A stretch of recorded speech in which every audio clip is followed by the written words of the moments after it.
Ayun po, ari po yung ating ginagayat na para sa paglilipatan po ng sibuyas. Duterte. Kahit pala hindi kadurugin, kaya pa kung maganda yung durug. Malambot ata ka. Kahit pagkara ka lalaki oh. Ha? Oo. Gara ano. Kondisyon na kalupa na yan. Boyos na yun. Hindi na po natin lalagay sibuyas hanggang doon. Sa dulo, Duterte.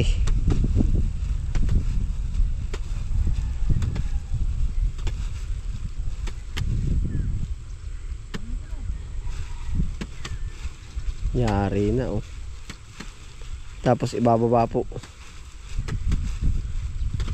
Hindi na nawawala yung palitid ano. Sanay na si BJ, napina na yun. Hindi na nawawala ang litid.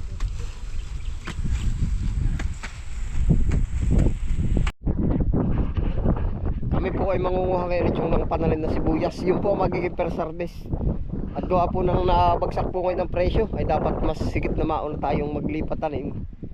Gawa na yung ibang mga antabay sa sibuyas. Ay bago pa lang rin pong tatanim. Bahala na po pati kung anong pagkahinatnan. Yun po magiging first harvest natin sa ating sibuyas.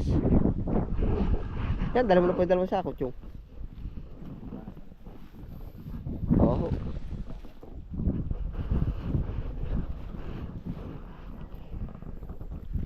Yan na po yung ating sibuyas. Ating pong sasampulan ng bawasan. Yung maliliit po muna ang ating dadalihin. Ilan daw estimate ni Purman din sa isang plat? 30, 40. Ay ngayon. Yeah, ito po ang aming unahing kantuhang ari.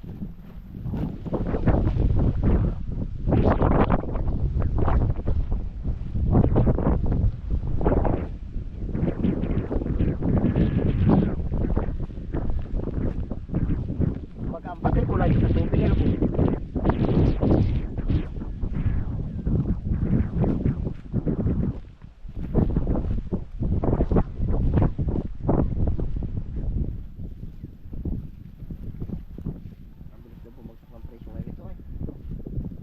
Makaabot ulit sa 40 na po. Pag bibilasin, ha? 40. Ayos pa, no? Ang pinakadabis nito ay yung meron kang pang-akat na agad. Pag 40 na pang-akat na lang.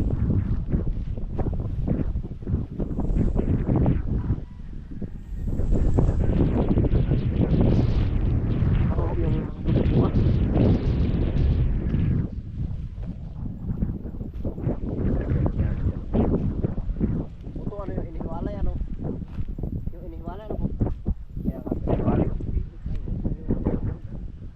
Pabubutuhan na pati yung iniwali na yun, dito yung bukulo din buto lang doon lahat ang bubuhain. Ay di pa bungahin ang pabungahin na isang buwang pag-aararuan sa bunga. Hindi dami rin makukuha.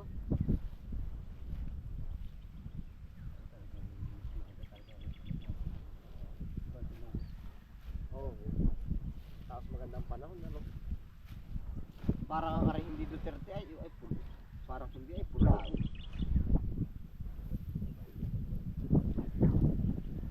Kung sa palay ba ari yung ano?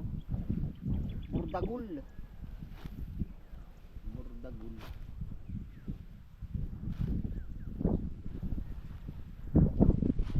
Kain na po ate sibuyas.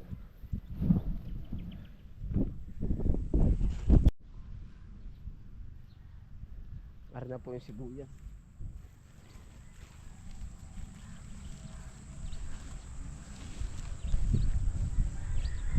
Inuuna po natin rin mga bansot.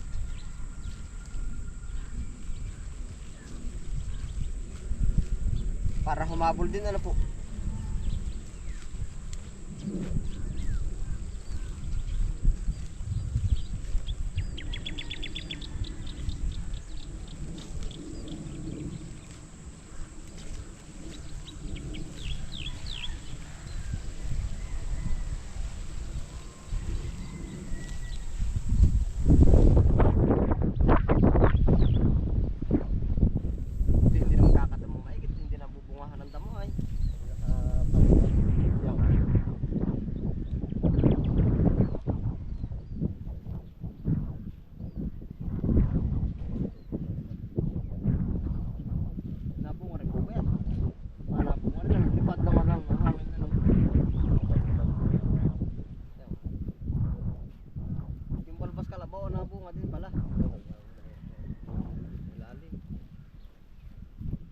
Ito na po ating sibuyas. Amin pong inuuna rin maliliit.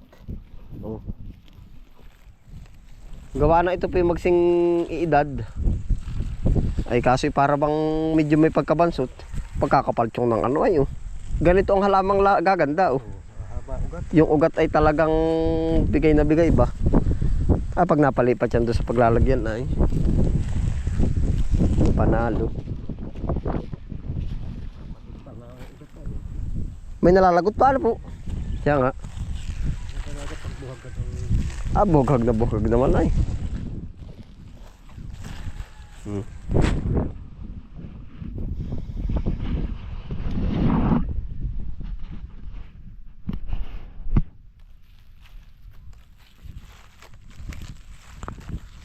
Ito po ating sibuyas oh. Duterte, magandang lahi oh.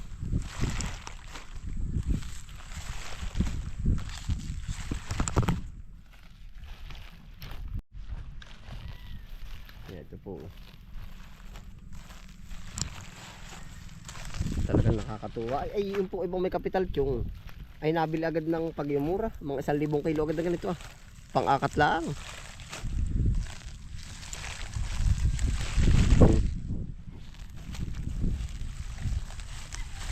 Ayun pa kay ate sarili na oh. Balam din hindi nasasanay na po.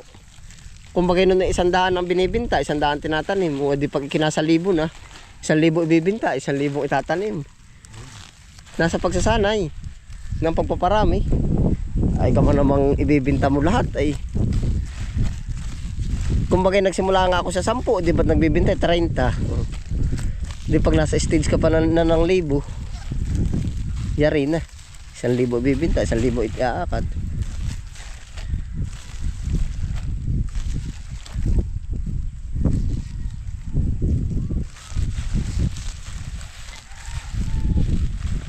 Ayos na oh. Ari na po oh. Ang dami. Kakatuwa yan oh.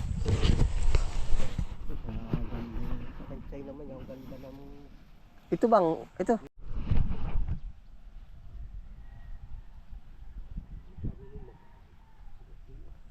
mabigat din. Diyan na po ba yung sa iyo? Nain na po ang amin na harvest. Ayan po, ito na po yung ating sibuyas oh. Yan. Nakatanim na po uli.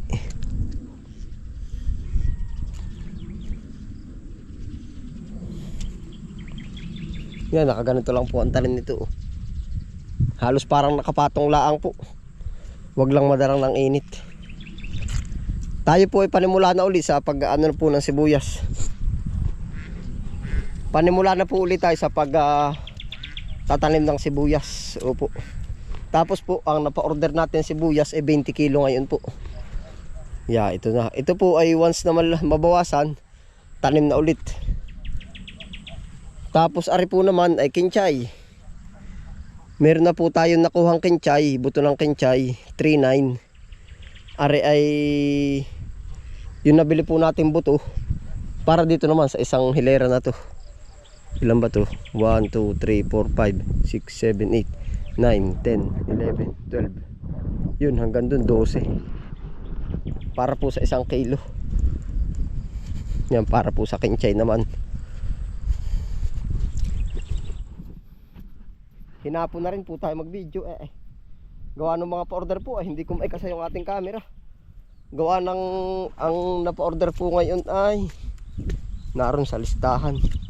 Baka po yung mga 100 kilo pichay mustasa singkang. Tapos iba pa yung sibuyas 20 kilo. Tapos ay 170 na singkang. Badi ilan din. Yung kulang-kulang 300 din po kilo. Yun na ilabas po natin ngayong buong araw. 300 kilo. Nakakalakal. Kami po ay si Chong, dalawa ni Purman, si Tantoy, si BJ, si Kuya Pakul, si Chong, si Sanjiri. 6 po kami, papito ako. Na i-release po namin Ang na-release namin na gulay ay kulang-kulang 300 kilo po. Opo. Yan. Tapos ito po yung nabawasan ng 10 kilo. Yan, ito lang. Itong step na to. Ma-estimate natin kung makakailan talaga isang ano. Ay di. 1, 2, 3, 4, 5, 5 step po. Bilang tayo dun. Kung makakailan, edi 5, 6, 7, 8, 9, 10, 11, 12, 13, 14, 15, 16, 17, 18, 19, 20, 21, 22, 23, 24, 25, 26, 27, 28. Yun. 28. Ay kung sa 25, 5 lang yun eh. Kaya ang 50 kilo. Isang plat po. 50 kilo pagka ganito kalago. Tama nga estimate nila, mag 40-40 na laang iyan. Oho. Yan, mabibilang natin. Estimate po natin ngayon. Gawa na nabasihan na dito eh. Tapos ito po yung mga kinuhaan natin ng pananim doon. Yan. 40 kilo. Kasama na po yung manipis at gawa ng magpi 50 kilo pa ay. 50. May putal pang 3. Kumbaga sa 50 kilo po, 25 hakbang ay may putal pang 3. Pwede na rin sa 50 per plat gawa ng yung putal pang 3 ay sa 10 ay 3, 30 hakbang. Oh, ay dila 60 kilo din. Kaya ma-estimate na natin po sa i-range na natin ang 50 kilo per plat. Ay di array 1, 2, 3, 4, 5. Estimated po ha. 6, 7, 8, 9, 10, 11, 12, 13, 14, 15, 16, 17, 18, 19, 20. Yeah, sa 20 po ay isang tinulada. Isang tinulada. Plus ari 11. 22. Oh, 11. Aabutin nga po 1,000 kilo. Di sa estimated lang ano po. Tapos ay pag kaya po sinabi natin 50 ay meron pa naman tayong palabis na 60. 30 kilo pa. Oh, yung 60 step. Ang 10 step ay 30, 60 nga. 6. O, di 60 kilo pa. Yun yung po ang magiging estimated pa natin yan. 1,000. Panalo, karbo eh. Basta po pagkakayanin ng ating budget, yung araw-araw lang pang palibor dito, babanatan natin yan. Oh. Panalo ay kapal. Yan na po ang ganap sa ating taniman. Talagang katay hinahapon. Bukas uli.